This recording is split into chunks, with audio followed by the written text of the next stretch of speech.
C'est pas facile de vivre avec elle. Tout comme sa colocataire et amie Faguet, Aminata poursuit son idéal à des milliers de kilomètres de chez elle, à la Cité universitaire internationale de Paris.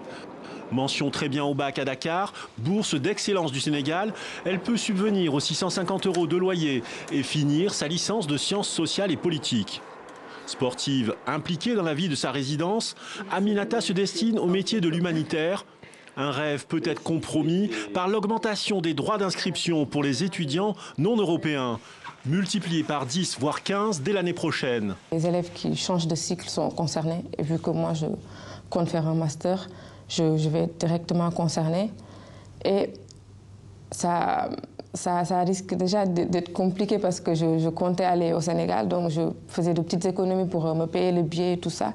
Et donc là, tout va être remis en question. C'est vraiment un chamboulement parce que je vais passer de 110 € à près de 3 000 €. C'est tout simplement drastique. Anissé connaît cette résidence comme sa poche.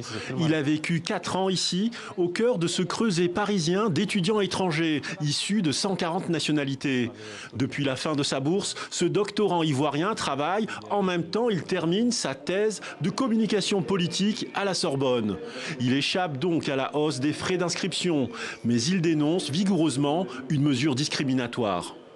En ce qui me concerne, les étudiants africains, ça va de plus en plus nous précariser. Alors que nous étions déjà dans une situation assez compliquée en ce qui concerne les procédures administratives. J'ai une sœur qui devrait théoriquement venir faire ses études en France, mais avec cette augmentation, je me demande bien si elle pourra le faire si on ne bénéficie pas de bourse. Près de la moitié des 300 000 étudiants étrangers en France sont africains. Officiellement, le gouvernement français veut attirer les étudiants d'Inde, de Chine ou de Russie. Pour Aminata, Anissé et les autres, c'est un désaveu brutal.